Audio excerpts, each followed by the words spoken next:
Bonjour à toutes et à tous. Je suis Franck Grossieur de l'Agence régionale de la biodiversité de Bourgogne-Franche-Comté et j'ai le plaisir de- de vous souhaiter la bienvenue pour le troisième webinaire de l'animation régionale thématique DataTerra. Euh, le sujet de ce jour, c'est le cartographier la connectivité écologique. Et puis tout à l'heure, nous aurons deux intervenantes, Laura Henkel et Aurélie Kimoun. Je vais vous présenter d'abord un petit peu les règles un petit peu sur le webinaire. Donc, sachez bien, comme vous l'avez peut-être vu en haut à gauche, que la session est enregistrée. C'est simplement pour avoir un replay pour les personnes qui n'auraient pas pu participer. Vous pouvez poser vos questions à tout moment avec le module, l'outil questions-réponses qui se trouve en haut de votre écran. Donc, vous avez bien vu que les micro-caméras étaient coupées, mais au moment des questions, après les interventions, on pourra les ouvrir pour permettre que vous reprécisiez votre question. Voilà. Et la durée du webinaire, donc on a prévu jusqu'à midi. Voilà comment ça va se passer.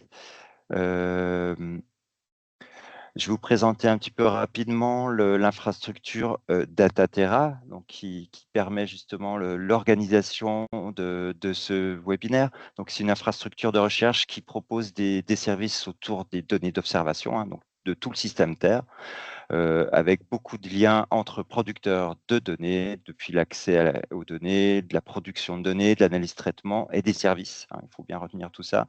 Ce qui est important, c'est qu'il y a 6 portails d'entrée, donc par les grands compartiments du système Terre, donc atmosphère, c'est Aeris, la Terre solide, format Terre, les océans Datis. Ce qui nous concerne plus aujourd'hui, c'est les surfaces continentales Theia et également le pôle national de données sur la biodiversité, pour la biodiversité. Donc, je vous ai parlé de ces différents compartiments-là à retenir, donc qui travaillent bien main dans la main. Euh, Donc, une animation régionale thématique, les grands objectifs importants à retenir, c'est qu'on essaie d'animer des échanges entre les communautés, les différentes communautés, donc que ce soit scientifiques, des acteurs du territoire. Donc, c'est plutôt sur l'utilisation de la donnée, spatiale ou in situ, peu importe, tout type de données. L'idée, c'est donc de mailler le territoire à travers des forums d'échange, vraiment d'échanger entre professionnels sur les thématiques, et puis bien entendu de mettre en place des efforts de formation sur les produits à valeur ajoutée et les services. Actuellement, donc, il y a, la plupart des régions sont couvertes par une animation régionale thématique. Donc, ces espaces d'échange entre scientifiques, les plateformes de données, les agences régionales. Et donc, pour les utilisateurs privés ou publics, d'ailleurs, j'en profite pour faire petite précision sur vous aujourd'hui inscrits. Si je consulte un petit peu le profil des personnes inscrites, donc vous êtes plus en partie, vous êtes des étudiants. Il y a également pas mal de personnes du secteur public, donc collectivités, établissements publics parmi vous. On retrouve également des professionnels de la recherche, bien entendu, privés ou publics d'ailleurs, et puis des utilisateurs privés, professionnels également. Voilà. Et puis donc pour terminer un petit peu une précision sur notre animation régionale thématique en Bourgogne-Franche-Comté. Donc elle est portée en lien avec DataTerra par 4 entités régionales. Donc l'Agence régionale du numérique de l'intelligence artificielle qui porte la plateforme IDEO-BFC, l'Agence régionale de la biodiversité qui porte la plateforme de géoservices Cigogne, l'atelier de la donnée et également l'Adréal Bourgogne-Franche-Comté. On vous les présente juste après un petit peu plus. Donc, on est en lien très fort avec des laboratoires de recherche en région. Et aujourd'hui, on a la chance et le plaisir d'avoir donc les laboratoires chrono-environnement et biogéosciences qui sont là aujourd'hui. Et donc, pour l'instant, on a une programmation autour de webinaires thématiques. Vous pourrez consulter sur la page internet de l'animation régionale thématique les vidéos et les présentations des derniers webinaires sur les forêts, sur la forêt qui a eu lieu l'an dernier ou sur les îlots de chaleur.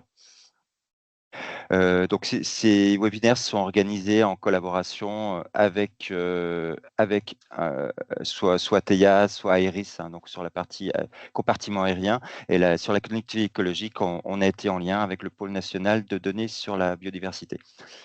Écoutez, on va continuer sur la présentation des différentes structures porteuses de l'animation. Donc, IDEO BFC, c'est une mission qui est portée par l'ARNIA et donc qui a plusieurs objectifs. C'est de faciliter la circulation et l'accès aux données et aux informations en proposant des outils mutualisés de diffusion, de partage d'exploitation de données, de tout type de données, de les rendre bien sûr exploitables et interopérables avec un travail d'amélioration sur la qualité. Et il y a également une mission de formation, d'accompagnement, de sensibilisation, également toute une partie de réseau. Voilà. Vous pouvez retrouver tout ça sur le site internet d'IDEO BFC. Donc, l'Agence régionale de la biodiversité Bourgogne-Franche-Comté, c'est un nouvel acteur qui est implanté depuis 2019 en région, qui travaille avec les acteurs du territoire pour les accompagner, et beaucoup les acteurs publics, donc les collectivités, mais pas que. Donc, accompagnement en termes de connaissances, donc avec la plateforme Cigogne, mais également beaucoup de dispositifs d'accompagnement techniques, financiers, pour les aider à prendre en compte et à améliorer la prise en compte de la biodiversité dans l'aménagement du territoire. Donc, la plateforme Cigogne, c'est une plateforme sur les données de biodiversité, donc qui propose une partie carto web SIG avec l'ensemble des données environnementales liées à la biodiversité. Et les utilisateurs peuvent bénéficier d'un tableau de bord extrêmement complet pour leur permettre de travailler dans les domaines de l'aménagement du territoire. Voilà.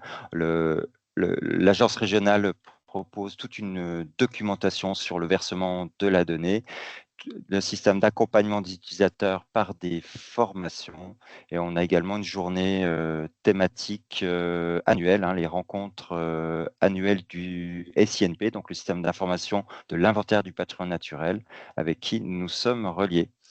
Je vais passer la parole à Rachel pour la présentation de l'atelier de la donnée. Merci Franck. Alors, moi, je suis Rachel Prost, je suis documentaliste et je fais partie de l'équipe de l'Atelier de la donnée de Bourgogne-Franche-Comté, qui est composée de documentalistes et d'informaticiens. Et nous, notre mission, c'est d'accompagner en proximité les enseignants-chercheurs, les personnels de recherche, les doctorants qui travaillent dans des structures et des laboratoires affiliés aux établissements de l'enseignement supérieur de Bourgogne-Franche-Comté, et on les accompagne sur toutes les questions liées à la gestion et à l'ouverture des données qu'ils produisent dans le cadre de leur recherche. Donc, on est présent sur tout le territoire de la grande région Bourgogne-Franche-Comté, notamment grâce à un réseau de référents au sein des laboratoires. Et au niveau national, on fait aussi partie, comme Dataterra, de l'écosystème recherche DataGouv. Simplement, nous, les ateliers de la donnée, on va dire qu'on est le maillon le plus local de ce dispositif national. Alors, on propose, nous aussi, un portail d'exposition pour les données de recherche. Et puis, nos autres missions, c'est, je vous l'ai déjà dit, de l'accompagnement, mais aussi de la formation, de la sensibilisation. Et puis, on diffuse pas mal d'informations. Voilà. Alors, on va partager le diaporama après la présentation et du coup, vous aurez tous les liens pour, si vous souhaitez en savoir un peu plus sur l'atelier de la donnée. Voilà, j'ai terminé. Je te rends la parole, Franck. Merci. Merci Rachel. Je vais passer directement la parole à Marie-Christine Bois de la DREAL Bourgogne-Franche-Comté. Oui, merci. Bonjour à tous. Donc, Marie-Christine Bois, je suis au département de la DREAL Bourgogne-Franche-Comté. Donc DREAL, c'est la direction régionale de l'environnement, de l'aménagement et du logement. Et c'est donc le service régional du ministère en charge de l'écologie. Donc ça, c'est la partie pour faire court.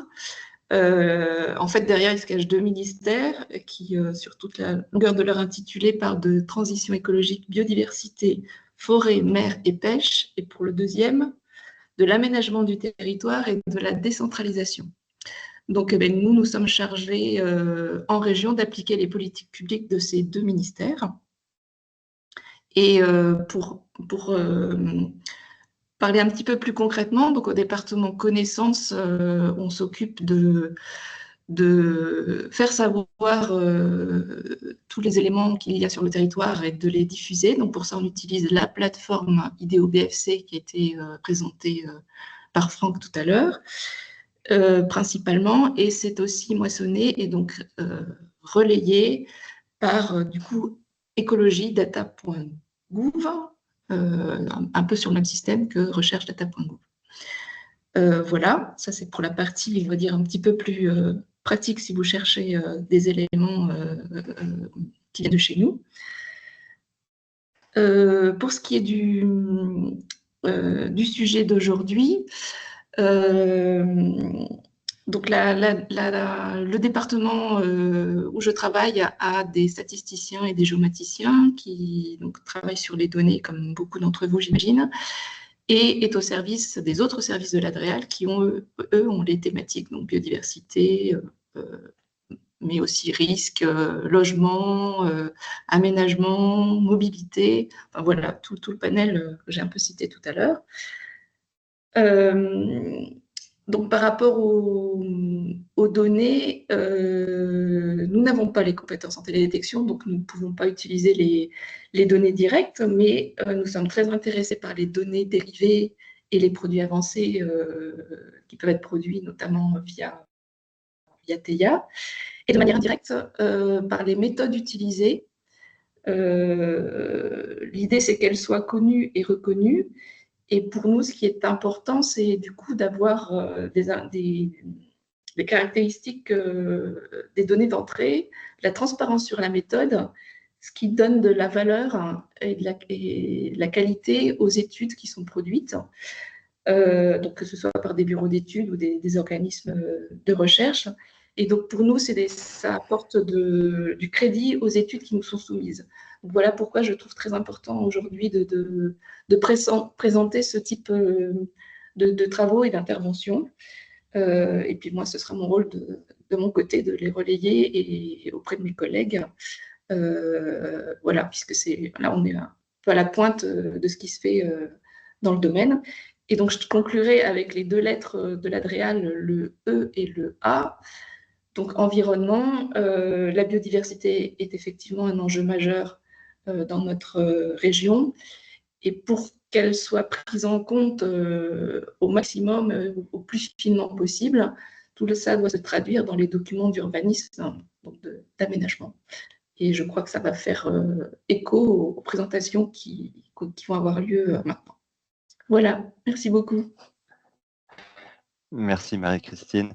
Bah, écoutez, je vais donner la parole à Laura Henkel. Alors j'arrête mon partage d'écran et pendant que tu partages ton écran, donc Laura Henkel travaille actuellement au laboratoire Chrono Environnement en tant qu'ingénieure de recherche.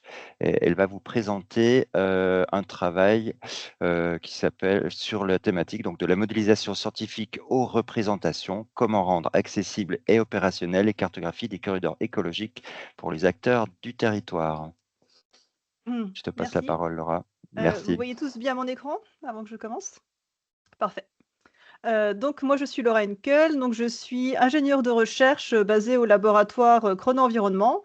Et actuellement, je suis chargée de mission pour le GREB. Alors le GREB, c'est le groupement régional d'experts pour la biodiversité, l'environnement et le climat. Donc c'est un peu l'équivalent du GIEC et de l'IPBES régional.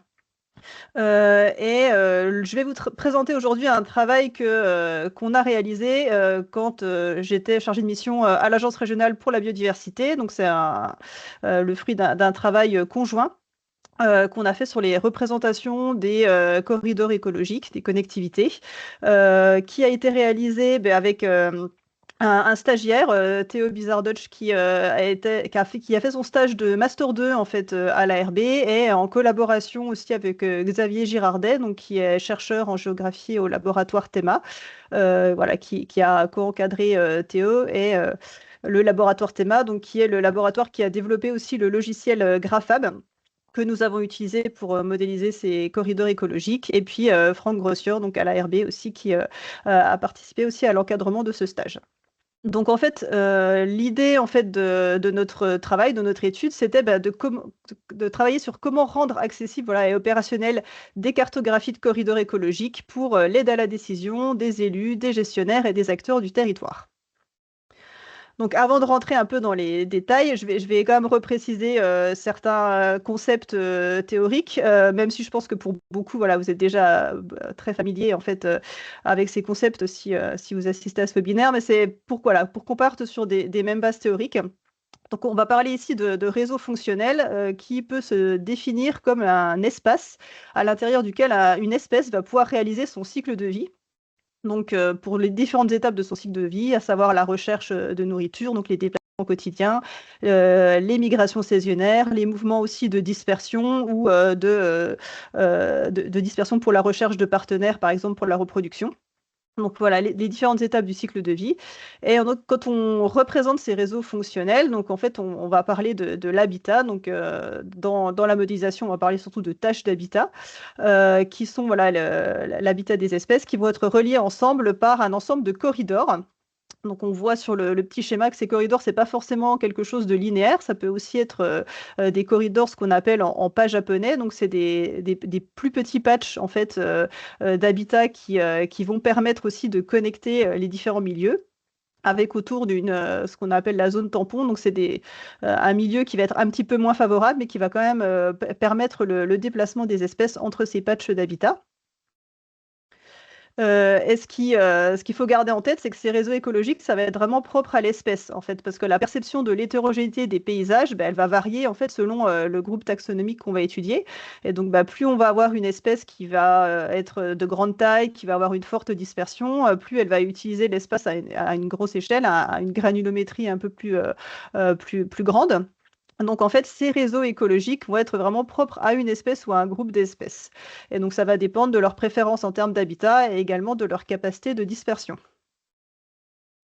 Donc, on peut déjà se poser la question de pourquoi en fait on cherche à modéliser ces réseaux écologiques.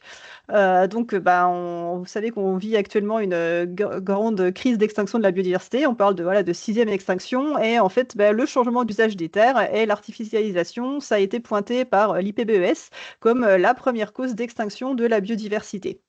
Donc ça se traduit par des pertes d'habitat qui peuvent être des pertes à la fois en quantité d'habitat, mais également en qualité.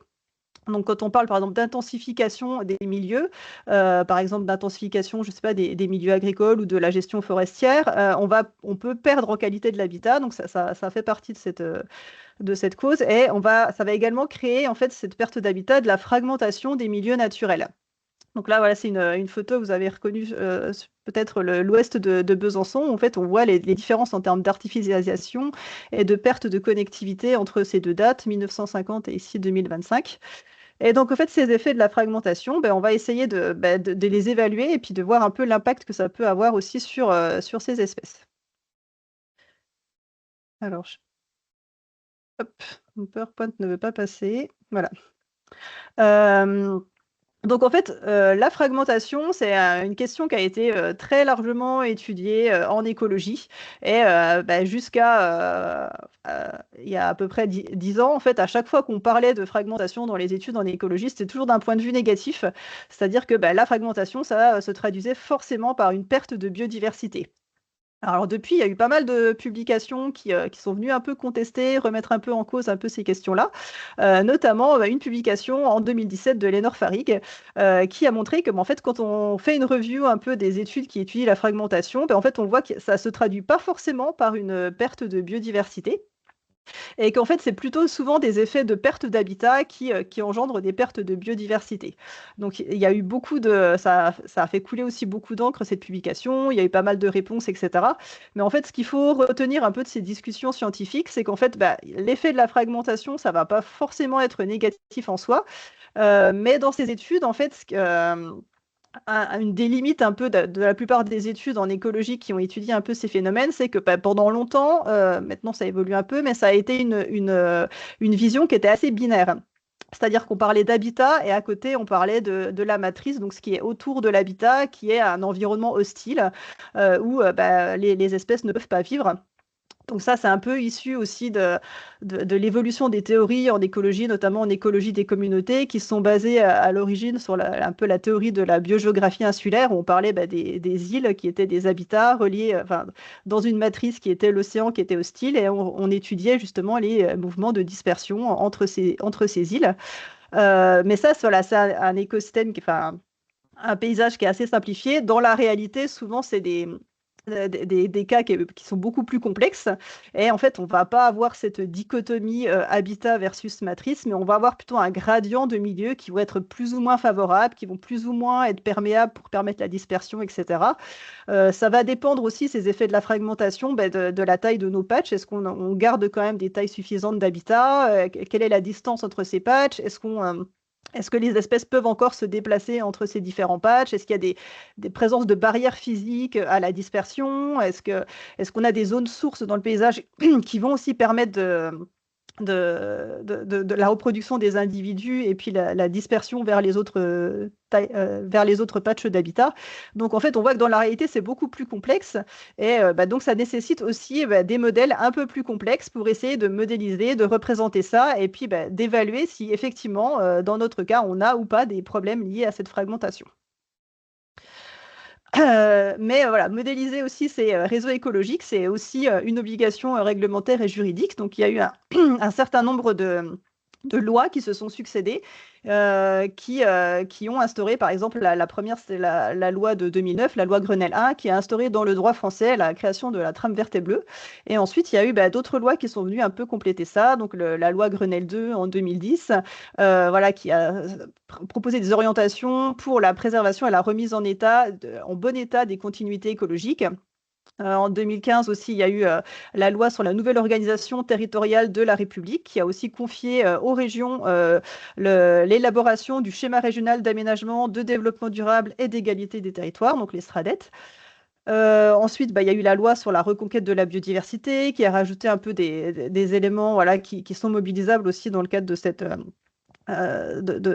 prise en compte des connectivités écologiques.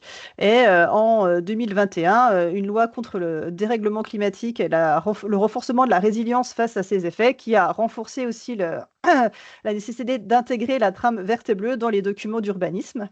Donc voilà, tout un ensemble de cortèges réglementaires aussi qu'il faut prendre en compte quand on étudie ces connectivités. Maintenant, la difficulté, voilà, on sait que voilà, les espèces ont un réseau fonctionnel, elles accomplissent leur cycle de vie, etc., ce qu'on a présenté. Mais comment on passe en fait justement de ce réseau fonctionnel observé à la modélisation et puis à la traduction de cette modélisation dans des documents de planification? Donc ça demande un certain nombre d'étapes. Donc déjà, pour traduire ce réseau fonctionnel avec une modélisation du réseau paysager, ça va demander des connaissances sur les espèces, sur les habitats, sur le paysage. Et ensuite, pour traduire un peu ces représentations, voilà, qui sont des représentations modélisées, scientifiques, comment on traduit ça dans des documents d'aménagement pour des projets de conservation, etc. Ça va demander encore une étape supplémentaire. On peut se poser aussi la question, à quelle échelle finalement on va modéliser ce réseau? Parce qu'en fait, on va tenir compte de la dispersion des individus qui peuvent se faire en fait à différentes échelles spatiales et à différentes échelles de temps. Donc on peut prendre en compte seulement dans notre modélisation les déplacements quotidiens de l'espèce pour aller se nourrir. Les déplacements en fait à plus grande échelle de la dispersion, par exemple des jeunes qui vont aller coloniser de nouveaux habitats, ou alors prendre en compte la dispersion sur plusieurs générations, donc une espèce qui va par exemple progressivement recoloniser des territoires sur plusieurs générations. Donc ça peut aussi être étudié dans le cadre de la modélisation des réseaux écologiques. Donc le choix de l'échelle, ça va dépendre forcément de l'objet de votre étude, donc ça sera vraiment à réfléchir au cas par cas. Et donc, nous, la problématique ici, c'était justement de comment rendre accessibles et opérationnelles ces cartographies et ces modélisations pour la mise en application, pour l'aide à la décision, en fait, pour les élus, les gestionnaires et les acteurs du territoire. Donc, on a vu qu'on avait une importance de cartographier ces corridors écologiques, ces trames vertes et bleues, notamment pour les projets d'aménagement. Et il y a en fait de nouvelles méthodes et des outils qui sont disponibles et qui s'appuient sur une méthodologie scientifique fondée, solide, voilà, et publiée notamment sur la théorie des graphes, avec voilà, un logiciel que nous, on a utilisé qui s'appelle GraphAB, qui permet de modéliser justement ces graphes paysagers. Mais ça donne en fait des représentations qui sont complexes. Voilà, c'est un logiciel qui a été développé pour la recherche, qui est assez technique et qui est difficilement applicable et parlant si on veut le rendre un peu opérationnel pour des acteurs du territoire. Donc, nous, notre question, c'était comment on va rendre intelligible un peu ces sorties de modèles, ces travaux de modélisation pour les rendre plus facilement accessibles. Donc, c'est une étude qu'on a menée avec des géographes du laboratoire Théma. Et donc, il y a eu, comme je le disais au début de cette présentation, le recrutement d'un stagiaire, donc Théo, qui a travaillé un peu sur ces représentations. Donc, on s'est déjà posé la question de quel type de représentation existait déjà, pour quel type de public. Donc la première partie de son travail, ça a été de faire un peu une revue un peu bibliographique de tout ce qui existe en termes de représentation. Donc ce qu'il a observé, c'est que pour les représentations un peu grand public ou les documents à destination plutôt de communication, c'était des documents, enfin des schémas très très simples, souvent sous forme de grosses flèches, qui étaient plutôt basés sur du dire d'experts, etc. Pas vraiment sur pas sur de la modélisation ou une approche scientifique. Et à l'autre extrémité du gradient, il y avait tout ce qui était documents issus, sortis de modélisation et sortie directe, par exemple, de logiciels type GraphAB, qui étaient utilisés plutôt par les chercheurs, par les scientifiques, avec des représentations en vue réaliste, des graphes topologiques, etc., qui étaient difficilement utilisables en fait par les acteurs intermédiaires. Et on s'est dit que finalement, pour les acteurs du territoire, les spécialistes, les élus, les acteurs, les gens qui sont sur le terrain, en fait, il y a un manque un peu de représentation. Et il y avait un besoin en fait, de s'appuyer sur des représentations scientifiques, mais en même temps qui restent opérationnelles. Donc, c'est à cette échelle-là qu'on a travaillé. Et en termes d'échelle spatiale, nous, on a plutôt travaillé sur une échelle plutôt à l'échelle des EPCI, donc une échelle dans les documents en fait, de planification, plutôt entre le PLUI et puis l'échelle des SCOT PNR. C'est possible aussi, avec des outils type GraphAB, de travailler à d'autres échelles. Hein. Il y a des études qui sont sorties, qui ont étudié, qui ont cartographié avec GraphAB des réseaux écologiques à l'échelle de villes, par exemple, ou à plus grande échelle, à l'échelle de régions, ou même à des échelles nationales. Ça pose un certain nombre de contraintes, notamment par exemple si on veut faire à grande échelle en termes de temps de calcul, donc ça demande quelques adaptations, mais en tout cas c'est possible. Nous, notre zone d'étude, c'était le PNR du Doux-Horloger, donc c'est une zone qui représente un peu plus de 100 000 hectares, qui englobe 94 communes. Et donc, cette zone a la particularité aussi d'être à la frontière avec la Suisse, ce qui nous a posé un certain nombre de petites questions sur la modélisation. Notamment parce que la première étape pour modéliser ces réseaux écologiques, c'est de faire une cartographie de l'occupation des sols. Donc pour la partie du PNR qui était en France, donc c'était assez facile, on s'est basé sur différentes bases de données, sur l'occupation du sol à grande échelle, sur des données de la BD Topo, donc des données de l'IGN, et puis sur des données d'inventaire de milieux naturels qui sont produites par le Conservatoire des espaces naturels, donc le Seine-Franche-Comté. Par contre, on a besoin, en fait, dans cette carte d'occupation du sol, d'avoir une zone un peu plus grande que ce qu'on veut modéliser pour limiter justement les effets de bord dans la réalisation des graphes paysagers. Donc, on a dû utiliser des données qui englobaient aussi les données suisses, donc des données à échelle européenne. Donc, on s'est basé sur le Corine Landcover Plus. Donc, c'est plus précis que le Corine Landcover. Là, il y a une résolution de 10 mètres. C'est développé par Copernicus. Donc, c'est quand même une résolution assez précise. Et puis, il y a des couches un peu spécifiques qui sont développées donc pour les forêts, les cours d'eau, les zones humides, les prairies. Donc, voilà, pour modéliser la zone tampon, ça allait très bien. Et puis, pour les éléments fragmentants, donc on a pris aussi des cartographies des routes, donc en utilisant la BD Topo du côté français et puis une base de données suisse pour les routes de l'autre côté de la frontière. L'étape suivante ensuite, ça va être de cartographier un peu les sous-trames qu'on va avoir dans notre paysage, donc les différents types de sous-trames. Donc, parce qu'après, on va faire la modélisation par grand type de sous-trames. Donc les milieux aquatiques, les milieux forestiers, milieux humides, ça peut être la sous-trame milieux prairiaux et agropastoraux, ou les milieux secs, les pelouses sèches, les milieux xériques. Donc, une fois qu'on a identifié un peu nos sous-trames, on va choisir des espèces qui vont être représentatives de ces sous-trames, qui vont appartenir à ces différentes sous-trames qu'on va avoir sur notre territoire. Et on va rattacher ces espèces aux différentes sous-trames. Donc, ce qu'on voit sur le schéma, c'est que pour une même espèce, on va pouvoir la rattacher potentiellement à plusieurs sous-trames. Ça, c'est pas du tout un souci. Et on va utiliser ces espèces-là ensuite pour modéliser nos réseaux écologiques. Donc, comment on va faire ça? Donc, en fait, ça va demander un peu de se documenter un peu sur les espèces, de bien connaître les espèces, notamment en termes de capacité de dispersion qu'on va estimer pour chacune des espèces. Et ensuite, il faut qu'on bien définir quel est l'habitat de ces espèces-là. Donc, par exemple, ici, c'est l'exemple de deux espèces, la salamandre tachetée et le triton crêté. Il peut y avoir plusieurs types d'occupation du sol qui vont constituer l'habitat. Donc, par exemple, pour le triton, on va le trouver à la fois dans les milieux humides et dans les forêts. Donc, les deux sont classés 1 dans le tableau. Donc, ça veut dire que c'est l'habitat de l'espèce et c'est à partir de ces données-là qu'on va définir les patchs d'habitat. Et tous les autres types d'occupation du sol, en fait, ils vont être plus ou moins favorables à ces espèces-là. Et donc, on va leur attribuer des valeurs, ce qu'on appelle de résistance. Donc, plus la valeur va être élevée, plus l'environnement va être défavorable et plus ça va créer une barrière à la dispersion. Donc, ça va de 1, donc, qui est l'habitat, à 10 000. Donc, quand on attribue une valeur de 10 000, c'est des éléments qui sont vraiment très fragmentants et qui vont vraiment constituer une barrière presque infranchissable pour les espèces, ou en tout cas difficilement franchissable. Ça va leur demander un coût en termes de déplacement très important.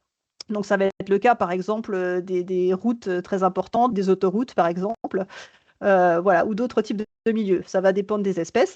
Donc une fois, ce tableau, en fait, on l'a construit basé sur des données de la bibliographie, sur différents travaux, sur des thèses, des rapports qui avaient été faits, et sur la bibliographie sur les espèces.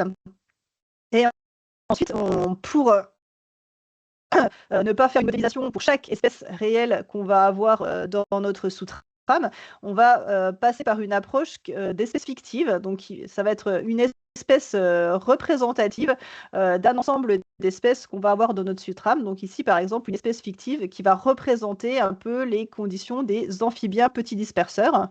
Donc, on va faire un peu des moyennes, des caractéristiques des espèces qu'on va avoir. Donc, par exemple, pour la distance de dispersion, on va prendre soit le maximum, soit la médiane ou la moyenne des distances de dispersion. Et ensuite, pour les valeurs de résistance, on peut se baser, par exemple, sur la valeur de l'espèce la plus contraignante. Donc, voilà, on va avoir comme ça une espèce un peu représentative de nos espèces, d'un groupe d'espèces, en tout cas de la sous-trame. Ensuite, l'étape d'après, donc ça va être la construction du graphe paysager. Donc, pour chaque sous-trame, on part de notre occupation du sol.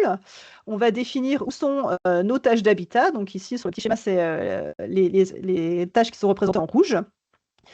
Et ensuite, on va modéliser ce qu'on appelle les chemins de moindre coût. Donc, par rapport à nos différentes valeurs de résistance qu'on a attribuées à chaque type d'occupation du sol, on va traduire cette distance physique en coût de déplacement. Donc, plus on va traverser des milieux qui vont être avec des fortes résistances, qui vont être fortement hostiles à l'espèce, plus le coût de déplacement va être important. Donc, on va faire ce schéma de moindre coût, c'est-à-dire entre chaque tâche d'habitat, on va définir quel est le chemin le plus efficace en termes de coût pour l'espèce pour passer d'une tâche à l'autre. Une fois qu'on a fait ça, donc ça c'est fait automatiquement dans le logiciel Graphab, ça va être traduit en graphe paysager. Donc en fait, les ronds sur le graphe, ça va être ce qu'on appelle les nœuds ou les habitats. Et puis en fait, les liens entre les tâches, ça va être ça va représenter les tâches qui vont être connectées entre elles. Donc on voit que par exemple ici sur ce graphe paysager, il est coupé en deux. Il y a la partie en haut à droite du graphe qui n'est pas connectée avec le reste du réseau. Donc ça s'explique par le fait que, en fait, entre ces tâches d'habitat, il doit y avoir des milieux qui sont assez hostiles. Soit c'est des milieux qui sont vraiment très hostiles, soit les tâches sont trop loin l'une de l'autre, et ça va dépasser la capacité de dispersion de notre espèce qui ne va pas pouvoir relier ces différents habitats. Donc là, par exemple, on observe qu'il y a une coupure dans notre réseau écologique. Ensuite, on va pouvoir caractériser un peu plus ces liens et ces patchs. Les patchs d'habitat, on peut leur attribuer différentes capacités. Selon si l'habitat va être très favorable, par exemple, il va avoir une forte capacité, potentiellement il va abriter beaucoup d'individus. Ou alors, c'est souvent aussi lié à la taille, donc plus un habitat va être grand, de taille importante, plus potentiellement il va pouvoir abriter un grand nombre d'individus. Donc, on peut lui attribuer des valeurs en qualité supérieure à des petites tâches, par exemple. Donc ça va être la capacité des tâches. Et ensuite, on va pouvoir calculer un certain nombre de métriques pour qualifier un peu mieux les liens qui vont y avoir entre ces différents tâches, la connectivité. Donc, il y a différents types de métriques de connectivité qu'on va pouvoir calculer dans le GraphApp qui vont nous dire à quel point, en fait, ce lien est fort ou pas entre les tâches, à quel point la connectivité est bonne ou pas entre ces différents patchs. Donc, une fois qu'on a fait ce graphe, on va traduire ça justement en corridors. Et donc, nous, les corridors, ça va être l'espace qui va pouvoir être traversé entre deux tâches d'habitat. Donc là, c'est vraiment une représentation spatialisée où on va modéliser concrètement sur la carte par où l'espèce va pouvoir passer pour se déplacer d'un patch d'habitat à un autre. Et on peut calculer ce que je disais, des métriques en fait sur ces liens. Donc nous, on a utilisé une métrique dans GraphApp qui s'appelle le CF, qui en gros, c'est une métrique qui s'appelle flux de circuit, qui est basée un peu sur la théorie des courants électriques. Donc, il faut voir ça un peu comme si les patchs ou les nœuds dans le réseau émettaient des sources de courant, d'électricité, et puis que les liens représentaient un peu des résistances électriques. Et l'idée de cette modélisation, c'est de voir quand on émet ce courant dans le graphe, par où le courant va passer. Donc, en fait, ça va prendre en compte l'ensemble des chemins possibles et ça va faire ressortir les liens qui sont les plus importants. Donc, s'il y a des liens où en fait le courant passe forcément tout le temps dans ce réseau-là, ça va représenter un peu le cœur du réseau écologique et les liens qui sont les plus importants en termes de connectivité pour notre réseau. Donc, ça va permettre de hiérarchiser aussi ces corridors et d'avoir vraiment une mise en avant des corridors qui sont les plus importants. Donc, on va obtenir ce type de représentation ici. Et on va pouvoir faire ça pour chaque espèce fictive de notre sous-trame. Et après, l'idée, on peut, si on veut une carte globale pour le corridor écologique de la sous-trame des milieux humides, par exemple, on va pouvoir normaliser un peu ces différentes cartes pour chaque espèce fictive, les additionner entre elles et avoir une cartographie des corridors pour tous les taxons de ce milieu humide. Donc, ça va donner un peu la petite carte qu'on a en bas à droite, qui visuellement est pas forcément très jolie. Donc, ensuite, on va travailler sur les représentations pour rendre ça un peu plus intelligible. Donc, l'étape finale, c'est ce travail sur les représentations. Donc, comment on passe de ce raster à une représentation un peu plus sympa des corridors écologiques. Donc, déjà, ça va passer par un passage de valeur continue ici. Donc, la couleur en fait de la carte de gauche, ça correspond à cette métrique CF qui va varier de manière continue. On va discrétiser en fait ça en différentes classes pour faire ressortir les corridors qui jouent un faible rôle dans la connectivité, ceux qui jouent un rôle moyen, ceux qui jouent un rôle fort ou ceux qui jouent un rôle très fort. Donc, cette discrétisation, en fait, le choix de la méthode de discrétisation, ça va dépendre aussi de la distribution des données. Donc, c'est un peu à faire au cas par cas. Et ça va permettre de mieux mettre en évidence les corridors les plus importants. Donc voilà, l'enjeu un peu de tout ce travail, ça va être de synthétiser une information qui est complexe, de permettre une meilleure facilité de lecture et d'interprétation, mais tout en restant rigoureux scientifiquement, et de respecter aussi des bonnes pratiques sémiologiques. Donc si vous voulez en savoir plus, il y a le rapport aussi de notre stagiaire Théo qui est disponible, où il explique un peu plus en détail la méthodologie qu'il a utilisée. Et donc, en termes de résultat final. Donc voilà un exemple en fait d'une carte qui avait été réalisée dans le cadre de ce stage. Donc c'est la cartographie des corridors écologiques de la sous-trame milieu humide. Pour le parc naturel régional du Doubs-Horloger. Donc en fait, ce qui apparaît en bleu ciel ici, c'est les habitats, donc ici les milieux humides. Et plus on va avoir des nuances de vert qui vont être foncées, plus en fait on va avoir un rôle de ces milieux-là en termes de connectivité qui va être forte dans notre réseau. Donc ce qu'on voit apparaître par exemple, en fait, au milieu de la carte, en fait, il y a une sorte de nœud qui est formé par les routes, qui sont des routes quand même assez importantes. Et dans ce nœud, en fait, on va avoir des couleurs qui vont être vert un peu plus clair. Et ça montre par exemple ici qu'on a une connectivité un peu moindre à l'intérieur de ces routes. Ça veut dire que la route fait quand même un effet un peu barrage ici et va freiner un peu la dispersion. Alors, ça ne va pas l'empêcher totalement. On voit qu'il y a quand même des nuances un peu ici vert clair. Mais voilà, ça va être quand même un frein. Si on veut ici, par exemple, améliorer la connectivité de ce réseau écologique, ça peut valoir la peine de réfléchir un peu sur adapter des passages pour la faune, par exemple, sur ces axes routiers. Donc ça, c'est un autre exemple de cartographie qu'on a fait pour une autre sous-trame, donc la sous-trame milieu cultivé et prairies. Donc on retrouve un peu aussi cette rupture de connectivité en fait au milieu des routes, et on a une vision un peu voilà assez différente ici du réseau, parce que c'est une sous-trame voilà basée sur les prairies cette fois-ci. Et le même type de modélisation pour les forêts. Donc ici, comme c'est une région qui était très, très forestière, finalement, on n'a pas vraiment de rupture de connectivité, parce qu'en fait, il y avait des forêts un peu partout sur le territoire. Mais voilà, ça donne une bonne représentation aussi ici de ces sous-trames, de ces corridors pour les milieux forestiers. À titre de comparaison, ça c'est un autre travail qu'on avait fait sur une autre zone d'étude qui était le PETR du Doubs central. Alors je vous montre ce résultat aussi parce que là pour le coup on a une vraie rupture de connectivité qui ressort vraiment de manière très nette ici dans le réseau. Donc on voit au milieu de la carte en fait il y a un trait rouge qui correspond à l'autoroute qui passe en plein milieu en fait du territoire. Et là, on voit très nettement, par contre, sur cette carte-là, que l'autoroute constitue une barrière très importante et contribue fortement à déconnecter la partie nord du réseau et la partie sud. Et on voit que au sud de l'autoroute, on a une zone qui est complètement blanche où il n'y a pas de connectivité. Et donc, en fait, là, pour le coup, il y a vraiment un enjeu qu'on a fait ressortir de connectivité de ce réseau-là. Qui ressort aussi en bas. Donc, il y a une rivière aussi un peu au sud de la route qui crée aussi un frein supplémentaire à la dispersion de certaines espèces. Donc voilà, ça, c'est un autre exemple intéressant.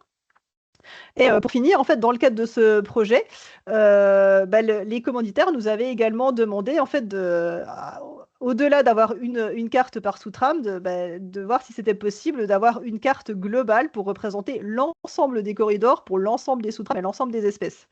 Alors, d'un point de vue écologique, c'est pas forcément très intéressant comme travail, parce que ça va pas vraiment vous permettre de voir grand-chose et d'interpréter. Mais voilà, on a quand même réalisé cette carte qui a quand même un intérêt, qui peut avoir un intérêt un peu relatif aussi en termes d'aménagement, c'est de faire ressortir un peu sur le territoire quelles sont les zones qui sont vraiment les plus importantes en termes de connectivité d'un point de vue global.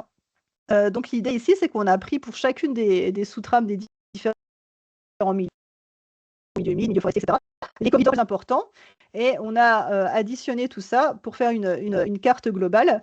Et l'idée ici, c'est qu'il y a différentes nuances de violet, et plus le violet est foncé, plus ça veut dire que cette zone est impliquée dans un grand nombre, enfin joue un rôle important en termes de corridor écologique pour un grand nombre de sous-trames. Donc par exemple ici, ce qui est violet foncé, on va retrouver cette zone comme ayant une importance forte pour les 4 grands types de sous-trames qu'on avait modélisés.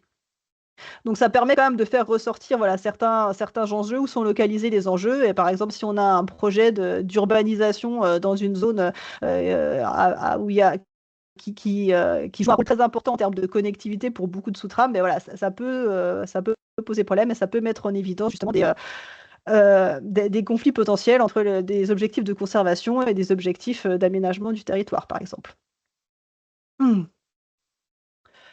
Donc voilà pour ma présentation.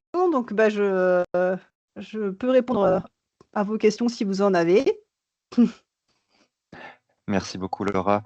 Peut-être en attendant que certains posent des questions dans le module questions-réponses, moi j'ai une première question. Est-ce que tu pourrais nous dire, après, je le sais, hein, est-ce que ces travaux de représentation ont été soumis à des élus et surtout, quel est le retour ils font sur ce type de représentation, hein, en gros, de ne pas avoir de flèches pour représenter de la connectivité? Comment c'est perçu par justement les élus et les techniciens? Je pense que c'est intéressant d'avoir un retour là-dessus. Il y a eu effectivement des premières discussions. Alors, dans les premiers échanges qu'on avait avec les élus, souvent, effectivement, c'est la première question qui revient, c'est: mais pourquoi il n'y a pas de flèches, etc. Parce que c'est une représentation pour lesquelles on est plus habitué aussi à avoir ces représentations sous forme de flèches. Donc, dans un premier temps, ça suscite un peu des questions. Mais après, quand on prend le temps un peu de présenter le travail, la carte, etc., en général, c'est plutôt bien perçu. Et en fait, finalement, ça a été assez facilement approprié. Enfin, les élus se sont facilement appropriés, je pense, les résultats. Il n'y a pas eu de souci de compréhension, d'interprétation, et ça a été assez bien perçu et finalement assez bien apprécié par rapport aux flèches, parce que là, on a une représentation qui est un peu plus précise aussi à l'échelle du territoire, qui est appuyée sur des faits scientifiques, sur une méthode scientifique. Et donc, en fait, ça nous donne une représentation un peu plus précise d'un point de vue spatial de là où sont les enjeux en termes de connectivité, etc. Et donc, on a une approche qui est beaucoup plus précise qu'une approche simple avec juste des flèches. Voilà. Merci pour ta réponse. Alors, je vois pas de questions dans le module. Est-ce que parmi les personnes qui sont dans... Là, il y a des questions, non? Je crois qu'il n'y en a pas une dans le chat. Il y a une question d'Aurélie Kimoun mais c'est dans la conversation. Pardon. Alors, quelle méthode utilisez-vous pour discrétiser l'importance des corridors à partir d'une carte continue? Il peut y avoir différents types de discrétisation. On peut se baser sur les quantiles, on peut se baser. En fait, ça dépend beaucoup de la distribution des données, en fait. Donc, c'est assez bien détaillé, je crois, dans le rapport de Théo. Selon les types de distribution, on va adapter un peu. L'idée, c'est d'arriver à vraiment mettre en évidence du contraste avec les zones qui vont être qui vont être les plus importantes en termes de connectivité et les autres. Donc, c'est difficile de répondre de manière absolue parce que ça va pas mal dépendre des données. Mais par exemple, les quantiles, ça peut être une manière de discrétiser. C'est une façon parmi d'autres, mais...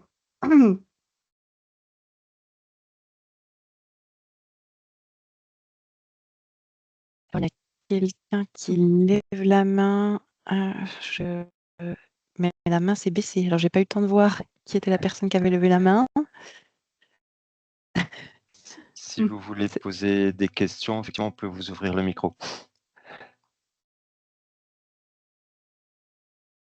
N'hésitez pas, peut-être.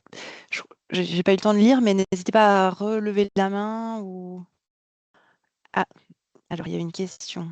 Effectivement, donc dans la conversation, donc je vais poser la question qui n'est pas de moi. Vous parlez de la répartition des données. Avez-vous intégré des données de présence d'espèces dans vos modélisations? Alors, dans ce travail-là, pas directement, mais il y a plusieurs manières de prendre en compte les données espèces dans la modélisation des réseaux écologiques avec des logiciels comme GraphFab. Soit on peut le faire a priori, c'est-à-dire se baser un peu sur les données d'inventaire pour savoir quels sont les patchs où on a vraiment la présence de l'espèce, et puis traduire ça en termes de qualité des patchs, donc les patchs pour lesquels on sait que l'espèce est présente, voilà, on peut attribuer une qualité supérieure en disant que voilà, ceux-là, ce sont des patchs de capacité plus importante. Et ensuite, c'est pris en compte dans la modélisation. Ou alors, on peut utiliser ces données d'inventaire a posteriori pour vérifier un peu les hypothèses qui sont produites par cette modélisation. Est-ce que c'est cohérent avec ce qu'on observe sur le terrain en termes d'observation, etc. Donc, ça peut se faire dans les deux cas. Soit avant, on intègre ces données-là pour améliorer la qualité des représentations et de la modélisation, soit on les utilise après pour vérifier les hypothèses. Voilà. Ok, merci. Alors là, il y a une main qui s'est levée, mais juste avant, une question est tombée dans le module questions et réponses, donc je vais déjà poser cette question et puis après, je donnerai la parole à la personne qui vient. Alors, la question de Guillaume Berthaud, existe-t-il des référentiels qui regroupent les tables de résistance, coefficient de friction pour les espèces réelles et fictives? Alors ça, c'est une très bonne question. Alors, justement, il y a eu l'année dernière les journées Grapha qui avaient été organisées par le laboratoire Théma et c'était une des questions qui est revenue. Et en fait, il avait été prévu, en fait, discuté pendant ces journées justement de rassembler un peu tous ces tableaux parce qu'en fait, il y a pas mal de sources qui existent. Chaque étude utilise un peu ces tableaux, ces valeurs de résistance. Et l'idée, c'était de pouvoir faire une plateforme où en fait on regroupe un peu ces données-là et on les met à disposition. Alors je ne sais pas où ça en est leur projet, mais en tout cas c'était vraiment un projet qui était prévu d'essayer d'avoir cette plateforme pour pouvoir rassembler un peu ces données-là. Pour l'instant, je crois que c'est pas encore abouti, mais il faudrait revoir en fait avec justement les développeurs du logiciel, le laboratoire Thema là qui avait ça en tête. Donc voilà, ça peut être une piste justement parce qu'effectivement c'est une question qui revient souvent sur quelle valeur on se base. Ça pourrait être bien effectivement d'avoir des tableaux un peu facilement mobilisables et de mettre en commun un peu ces données-là. Ouais. Merci. Alors, je vais essayer de donner la parole à Arthur Talper. Excusez-moi si je prononce mal votre nom de famille. Donc, je vais essayer je vais baisser la main et autoriser le micro. Voilà, je vous donne la parole.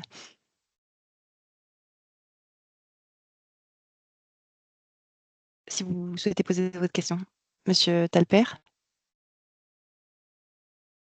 Alors, est-ce que j'ai fait une bêtise?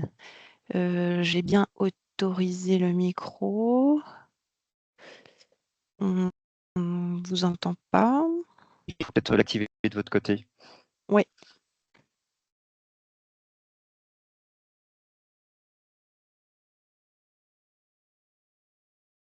Alors, je ne vois pas ce que je peux faire de plus. Sinon, n'hésitez pas à poser la question aussi dans le module questions et réponses, hein, si jamais vous avez un souci avec votre micro. Non, alors la caméra, oui. N'arrivez pas à activer le micro.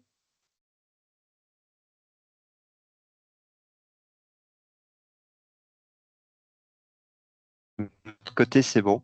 On vous a Oui, ouvert le micro. je vois pas ce que je peux faire de plus. Je peux pas.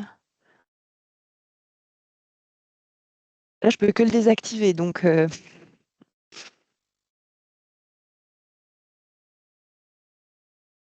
Sinon, n'hésitez pas à poser votre question par écrit, peut-être. Alors, on vous propose de poser la question par écrit, et puis on apportera une réponse tout à l'heure, et puis on va peut-être passer à la deuxième présentation d'aujourd'hui, hein, pour laisser du temps pour le deuxième sujet. Donc, je vais donner la parole à Aurélie Kimoun.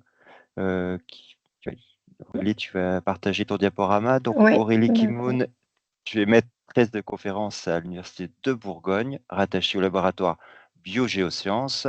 Et donc, tu vas nous présenter en quoi la génétique des populations offre un outil intéressant pour évaluer la connectivité des populations et donc guider la conservation des habitats. C'est ça. Est-ce que vous voyez correctement la présentation?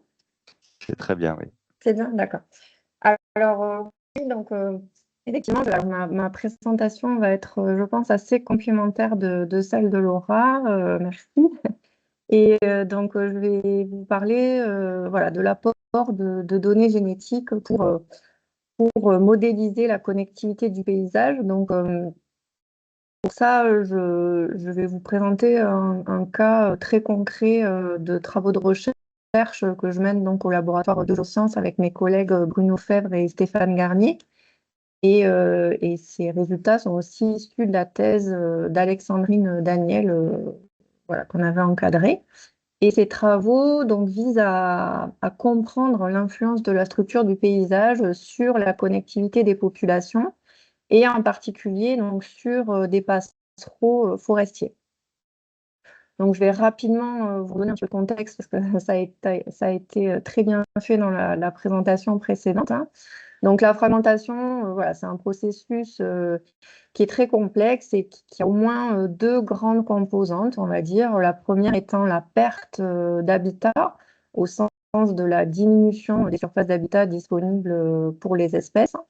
Et la deuxième composante qu'on appelle la fragmentation de l'habitat au sens strict, qui fait référence à l'augmentation du nombre de patchs d'habitat et l'augmentation de l'isolement géographique entre ces patchs d'habitat. Donc, la perte d'habitat qui se produit dans un processus de fragmentation va entraîner la diminution de la taille locale des populations de ces espèces. Pardon, un petit moment. J'ai un souci de... Pardon. Et la deuxième chose, la deuxième conséquence, c'est que donc, dans un paysage d'habitat continu, les mouvements de dispersion des espèces sont isotropes, en fait, donc ils se produisent dans toutes les directions possibles. Et la seule chose qui va finalement contraindre ces événements de dispersion, ça va être la distance géographique. Donc en fait, plus des populations vont se retrouver géographiquement éloignées, moins elles vont échanger d'individus. Lorsque l'habitat devient fragmenté, on va avoir une diminution de la connectivité de cet habitat avec des mouvements de dispersion qui vont être anisotropes et qui vont être restreints, on en a parlé tout à l'heure, à ces fameux corridors, ces corridors à la dispersion. Et donc, ça va entraîner une diminution de la connectivité des populations et donc une diminution de ce qu'on appelle les flux de gènes, c'est-à-dire les échanges génétiques. Donc, ce sont des individus qui vont disperser entre ces fragments d'habitat et se reproduire dans la nouvelle population. Je suis désolée, je ne comprends pas pourquoi ça ne défile pas bien. Dans tous les cas, ces deux processus, donc diminution des tailles locales de population et diminution des événements de migration et de flux de gènes, vont avoir pour effet donc, de diminuer la diversité génétique au sein des populations et d'augmenter la différenciation génétique qui va exister entre ces populations. Et en fait, ces deux phénomènes, à terme, ils conduisent à la diminution du potentiel adaptatif des espèces, c'est-à-dire à diminuer leur capacité à répondre à des changements environnementaux, et donc, par conséquent, à augmenter le risque potentiel d'extinction locale. Donc nous, ce qu'on a cherché à savoir, c'est dans quelle mesure les éléments du paysage pouvaient influencer la dispersion et les flux de gènes entre ces populations, et tout ça dans l'objectif donc d'inférer les conséquences de la fragmentation des habitats. Donc cette question, on l'a étudiée sur un passereau forestier ici, qui est la Paruline caféiette, et donc qui est endémique de la Guadeloupe et de la Dominique. Donc la Guadeloupe, c'est une île donc, dans les petites Antilles qui a cette forme-là un petit peu en papillon. Donc elle est constituée en fait de deux parties, la basse terre à l'ouest et la grande terre à l'est, qui sont connectées par un urbanisme qui est très urbanisé. Donc là, vous avez la distribution du couvert forestier et donc la matrice non forestière. Alors, comme le disait Laura, là, vous en avez la vision binaire, habitat, non-habitat. Donc, évidemment, c'est beaucoup plus compliqué et c'était l'objet de cette étude, pour reprendre un peu ce que disait Laura, c'était de passer de cette vision finalement un peu simpliste, je dirais, de binaire, habitat, non-habitat, en prenant vraiment en compte l'aspect mosaïque de la matrice. Et du coup, finalement, d'estimer dans cette matrice paysagère, finalement, tous les éléments de la matrice n'ont peut-être pas le même poids, n'entraînent pas les mêmes barrières à la dispersion. Et donc, c'était l'objectif d'estimer ça. Donc, comment ce paysage structure, influence la connectivité des populations. Et donc, pour répondre à cette question, hein, la première chose dont on a besoin, finalement, c'est de pouvoir estimer ces flux de gènes entre les populations. Donc, ces événements de migration et de reproduction. Donc, Laura en a parlé aussi. Hein, donc, ces flux de gènes, c'est vraiment l'enregistrement multigénérationnel des événements de dispersion entre les populations au sein d'une espèce. Donc, sur le terrain, on avait échantillonné donc 20 sites d'études, hein, que vous voyez apparaître en noir sur la carte, donc répartis sur les 2 parties de l'île. Donc, on a capturé des oiseaux au filet. Et puis, on a prélevé du sang sur chaque individu, donc à peu près 400 individus. Et à partir de ce sang, en fait, on peut extraire l'ADN des individus, donc au laboratoire. Et on va pouvoir amplifier certaines parties de l'ADN qui vont être d'intérêt ici. Donc, ce qu'on amplifie, ce sont ce qu'on appelle des régions neutres. Donc ici, c'est des microsatellites, c'est des régions génétiques en fait qui vont nous renseigner sur les processus démographiques. Donc en lien avec les tailles de population et ces événements de flux de gènes. Donc on a fait ça, si je reviens un petit peu en arrière, grâce à la plateforme Gizmo au service d'écologie d'écologie moléculaire et de génétique, donc qui est certes adossé au laboratoire biogéosciences, donc qui sert à la recherche, mais qui propose aussi de la prestation. Donc voilà, je vous le dis parce que ça peut peut-être être d'intérêt pour certains de vos projets. Donc voilà, à l'échelle régionale, c'est possible d'avoir des données génétiques sur les espèces. Et alors, qu'est-ce qu'on a une fois qu'on a ces données génétiques, hein, qu'est-ce que ça nous permet d'avoir comme information? Ce type de matrice, en fait, où pour chaque paire de population, on va avoir une valeur, une mesure de la différenciation génétique. Donc, vous voyez, comme ça, entre chaque paire de population, on peut finalement estimer si la différenciation génétique est faible, ça signifie qu'il y a une bonne connectivité entre ces populations, qu'il y a une bonne quantité de flux de gènes, donc beaucoup d'événements de migration. Et à l'inverse, si la diversité génétique, la différenciation génétique entre ces populations elle est forte, ça signifie inversement qu'il y a une diminution de la connectivité entre ces populations. Et donc, en fait, ces dissimilarités ou ces similarités génétiques entre paires de populations sont en fait une estimation de la connectivité fonctionnelle du paysage. Donc on va savoir pour une espèce donnée à quel point ce paysage permet la dispersion ou pas.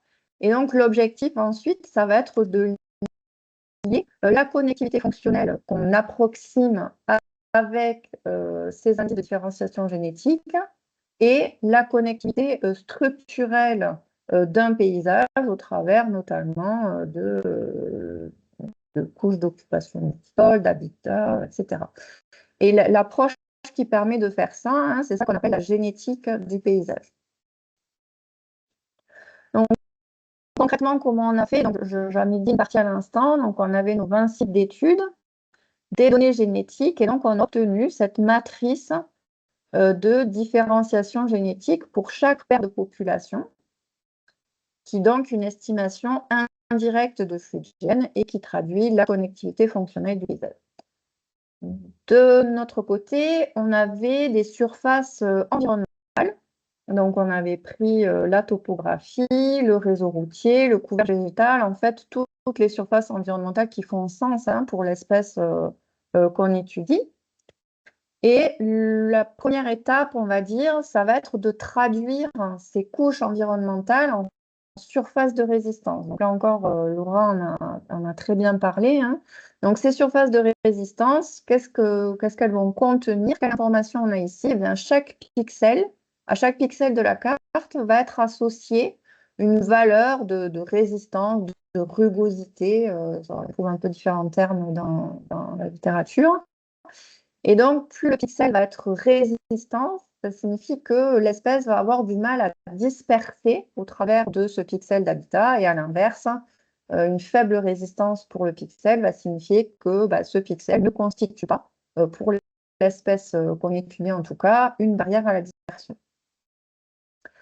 À partir de ces cartes, de ces surfaces de résistance, on va pouvoir calculer des distances écologiques entre chaque paire de population. Donc, de la même manière qu'on a des distances génétiques par paire de pop, on a possibilité de calculer, à partir de ces surfaces de résistance, une matrice de distance écologique.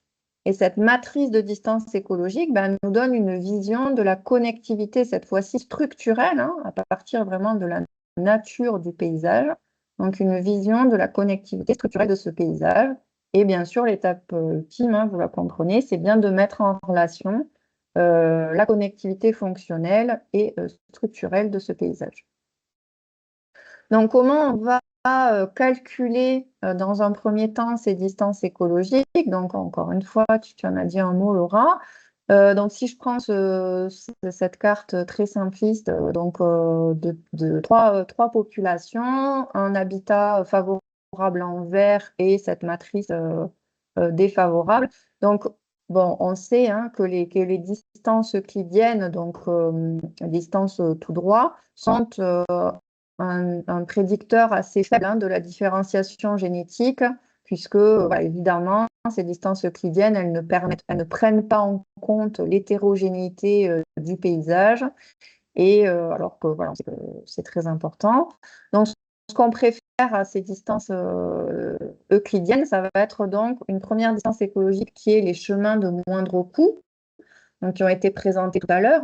Donc, chaque paire de population va être connectée en faisant le présupposé que les organismes, donc les individus, vont disperser en suivant un chemin optimal qui va passer du coup par les pixels de moindre coût, donc de moindre résistance.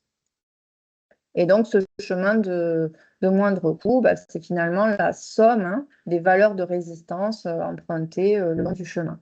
Donc, une critique, on va dire, assez courante qui est faite à ces distances écologiques, c'est qu'elles ne permettent pas d'intégrer la taille du corridor, puisque là, l'individu disperse selon un chemin unique qui est de la taille de la résolution du pixel que vous avez. Et ça ne permet pas non plus d'intégrer des chemins indépendants qui permettraient de connecter deux populations.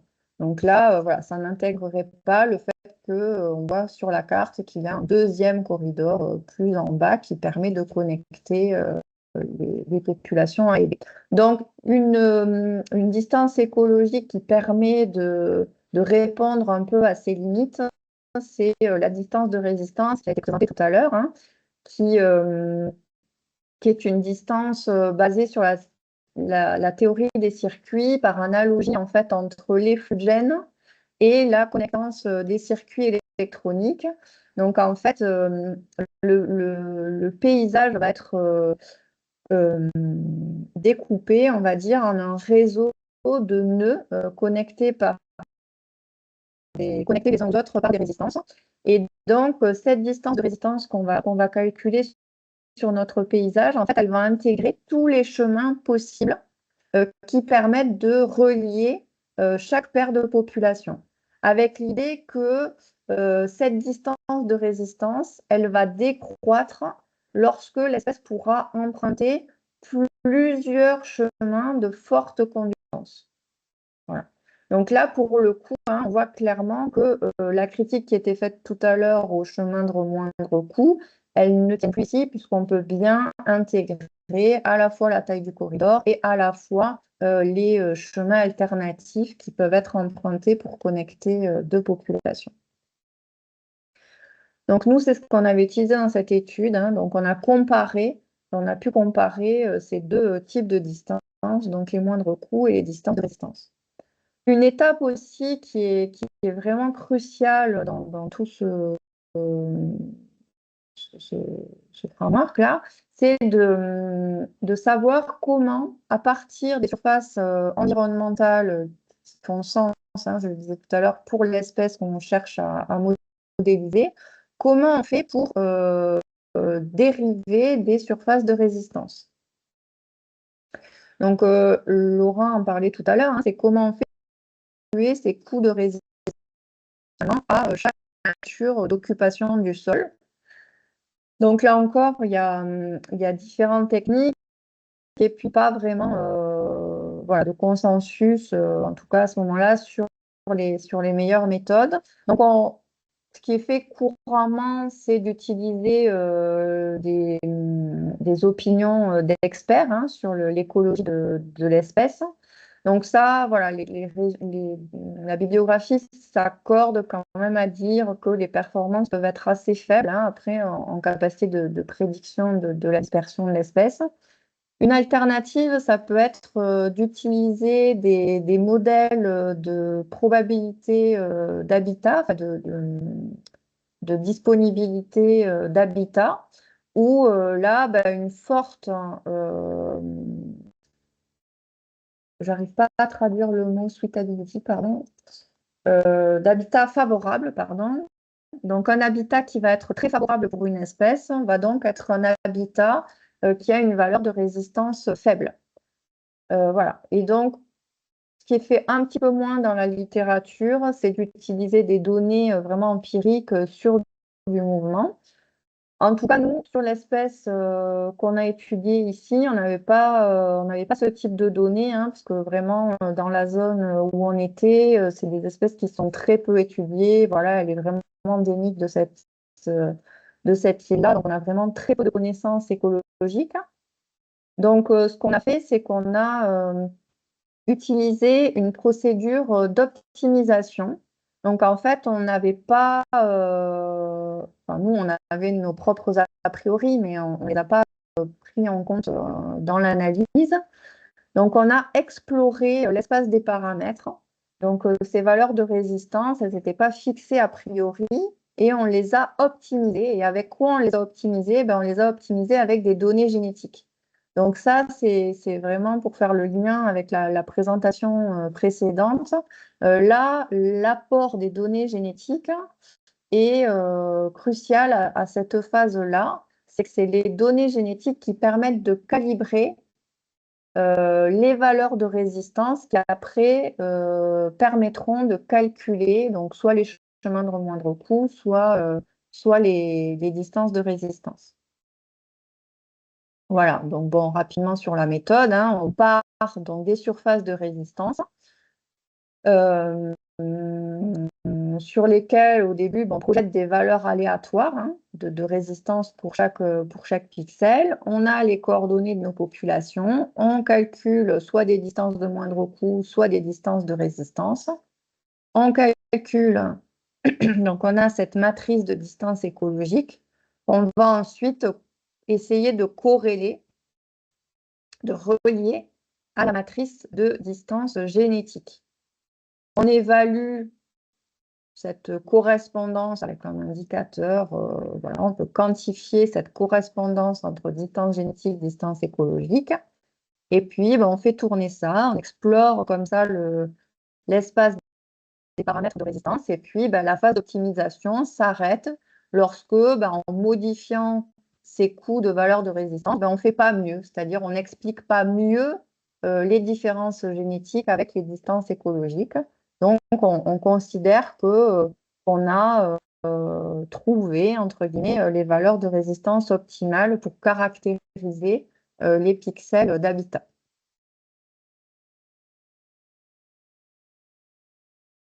Donc là, je vous présente voilà, rapidement les résultats qu'on avait. Donc, vous avez en ordonnée, donc c'est la mesure de la différenciation génétique. Et puis en abscisse, vous avez, donc pour le premier graphique à gauche, les distances géographiques. Au milieu, les distances de moindre coût. Et tout à droite, les distances de résistance.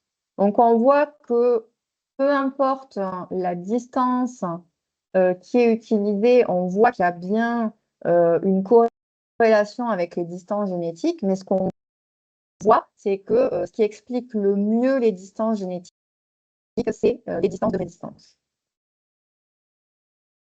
Voilà, ça c'est ce que je viens de dire. Ce que nous a permis cette étude, c'est d'estimer ces valeurs de résistance que vous avez en ordonnée pour les différentes composantes du paysage. Donc ici, nous, c'était la nature de l'habitat. Donc on a bien trouvé, évidemment, c'était attendu, que les forêts et les mangroves avaient les valeurs de résistance les plus faibles. Et à l'inverse, les zones urbaines sont, pour cette espèce forestière, très difficiles à traverser. Voilà, donc on a comme ça, à partir des données génétiques, donc, puisque c'était aussi une des questions de tout à l'heure, pu estimer ces valeurs de résistance ou de friction. Et ce qu'on peut produire à la fin, c'est ce type de carte, donc qui représente voilà, la densité du courant, par analogie, mais en fait, c'est les flux de gènes. Donc si on se dit qu'on cherche à connecter ces populations par paire, eh bien, par où vont disperser les individus. Donc là, plus la carte a des couleurs chaudes, plus ça va être voilà, des corridors, des zones qui vont être par lesquelles les individus vont beaucoup disperser. Et inversement, plus la couleur est pâle, plus ça va révéler des zones de faible connectivité. Donc, on voit très clairement ici, c'est que la connectivité entre les deux parties de l'île repose sur ce corridor vraiment très étroit entre la basse terre et la grande terre. Donc là, voilà, ça met bien en avant les enjeux de conservation autour de ce corridor-là. Et puis, voilà, l'inverse, ça permet d'illustrer la zone ici sur la basse terre, qui est le parc national de la Guadeloupe, donc qui est un endroit bien préservé de forêt continue. Donc, on retrouve cette grande zone-là de forte connectivité. Et puis, on représente sur la Grande Terre, qui est un paysage très fragmenté, notamment par des cultures. Voilà, il y a beaucoup de pratiques agricoles ici. Donc, voilà, ça nous permet d'identifier, encore une fois, des zones de connectivité. Donc, cette carte, qu'est-ce qu'elle représente? Elle représente la vision de la connectivité du paysage pour une espèce donnée. Donc, voilà, ce qu'on a fait ensuite, c'est d'essayer de produire ce même type de carte pour d'autres espèces, alors toutes forestières, mais néanmoins distribuées sur un gradient de spécialisation. Donc, la paruline caféiette, c'est vraiment l'espèce la plus spécialiste, et donc on a voulu aussi regarder sur des espèces forestières, mais un peu plus généralistes.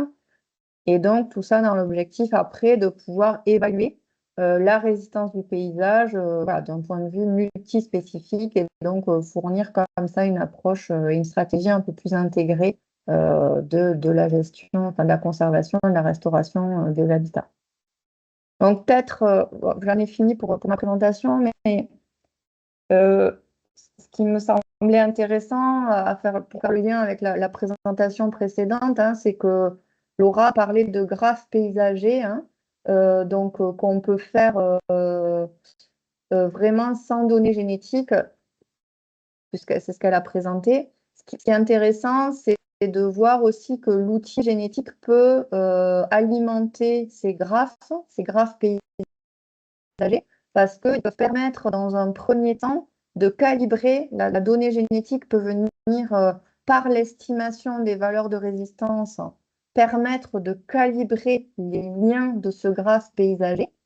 Et puis, une fois qu'on a fait ça avec quelques populations, qu'on a estimé grâce à quelques populations les valeurs de résistance, eh bien, on peut ensuite appliquer ça à un graphe paysager qui sera beaucoup plus étendu spatialement, pour lequel il est absolument impossible, trop coûteux, etc., d'avoir des données génétiques.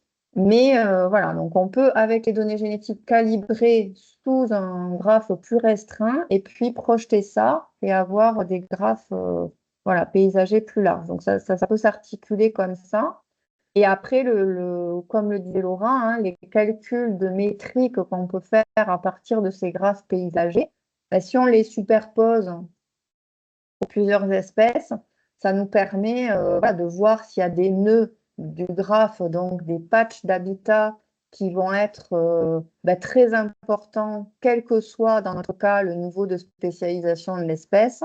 Donc là, ben, voilà, on voit que c'est des nœuds, c'est des patchs qui vont être clés dans la connectivité du réseau, quelle que soit l'espèce, ou à l'inverse, est-ce qu'il y a des patchs d'habitat qui sont clés juste pour une ou deux espèces en fonction de leur profil écologique.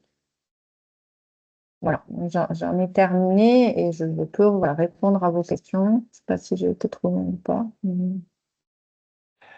Merci Aurélie. Non, non, on est dans un très bon timing. Okay. Est-ce qu'on a des questions dans la conversation, dans les questions-réponses?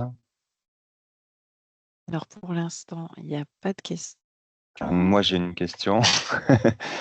J'ai alors une question très simple, c'était sur un des graphes que tu as présenté. La mer ouverte avait une distance de résistance aussi faible que la forêt. Est-ce que est-ce qu'il se déplace vraiment sur la mer ouverte? Parce que ce passereau se déplace vraiment dans ce type d'habitat? Alors, ça nous a beaucoup étonnés. Alors, bon, après, c'est pour ça que j'en ai pas trop parlé. Donc, on a éprouvé, hein, on a simulé des données, on a vraiment testé hein, cette méthode d'optimisation des valeurs de résistance. Alors, sans trop rentrer dans le détail, mais de manière générale, on va dire qu'on ne peut pas tellement interpréter ces valeurs de coût relatives. Alors, il y a des espèces, des cas pour lesquels ça marche très bien, selon les propriétés de l'espèce, ses capacités de dispersion, son niveau de spécialisation. Il y a des cas où ça va très bien marcher, où on va vraiment pouvoir discuter sur ces valeurs de coût, à savoir, ben voilà, l'habitat urbain est beaucoup plus résistant que l'habitat forestier, etc. Il y a des espèces en lien avec leur trait écologique, hein, notamment chez les espèces généralistes à forte capacité de dispersion, où on sait qu'on ne va pas pouvoir discuter ces valeurs de coût. Elles sont pas bonnes.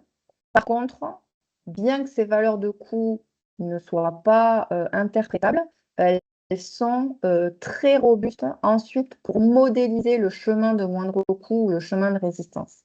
Donc ça, c'est vraiment un truc quelque chose qui est à retenir, c'est que quel que soit le profil écologique de l'espèce, le chemin de moindre coût ou le chemin de résistance est très bien cartographié après.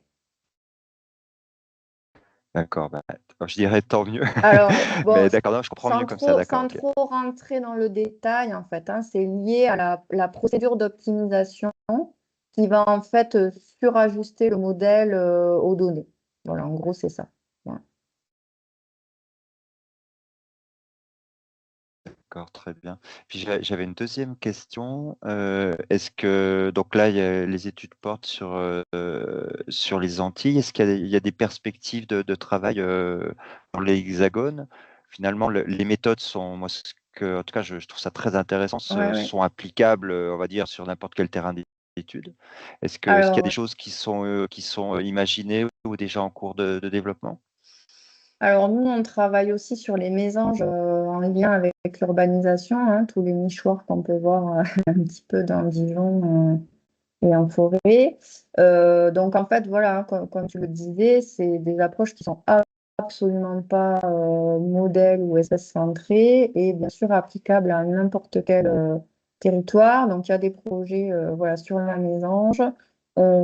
Justement, dans le cadre de la plateforme Lacogène et de l'offre de prestations, on travaille pour un commanditaire donc, qui a une problématique de restauration de mares donc pour des tritons, où là, on va, les patchs d'habitat, c'est plus de la forêt, mais c'est un réseau de mares qui va être plus ou moins bien connecté.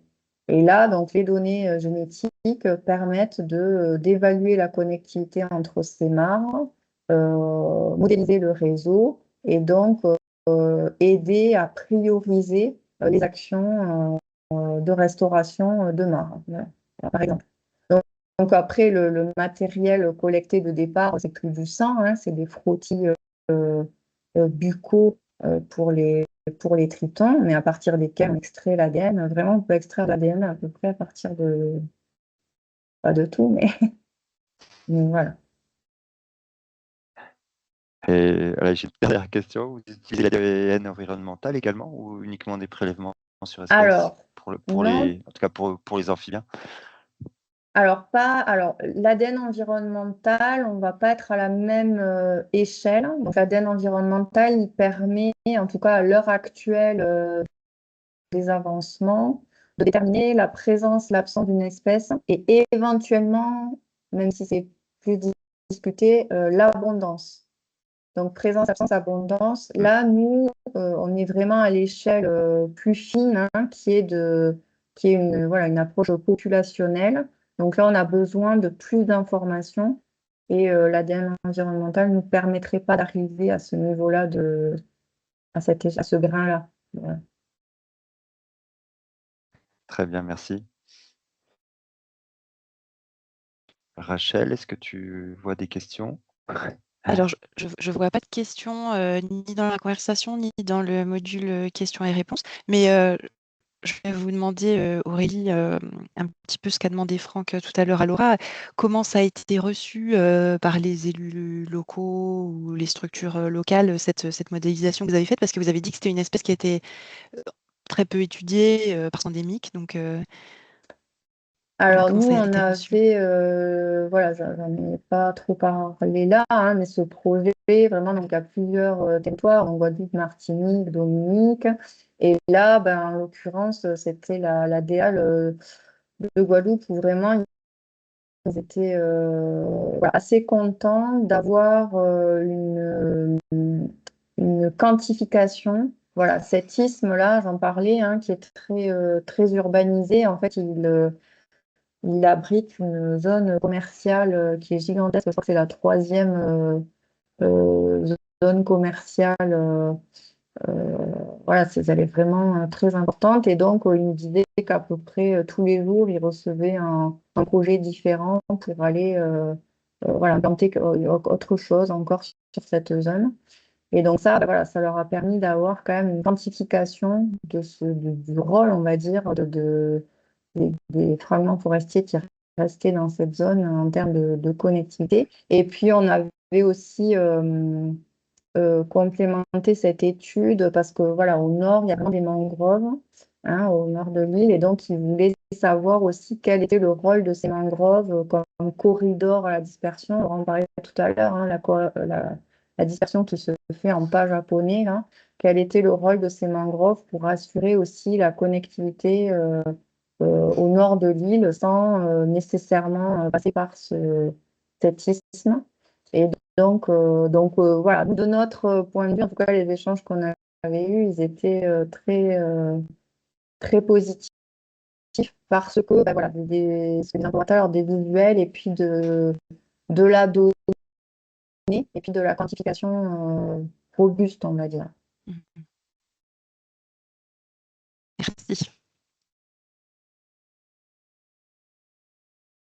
Très bien. Eh bien, écoutez, s'il n'y a plus de questions, il me reste à remercier l'ensemble des participants, à remercier nos deux intervenantes pour la qualité des présentations. Moi, j'ai trouvé ça très, très bien, très connecté, justement. On vous donnera rendez-vous pour un prochain webinaire à l'automne. Le sujet n'est pas encore calé, mais en tout cas, on espère vous retrouver nombreux à ce moment-là. Les présentations et la vidéo sera mis en ligne assez rapidement, donc vous pourrez vous référer à ces éléments-là et bien entendu les partager autour de vous. Voilà, je vous souhaite une très bonne journée et à très bientôt. Au revoir.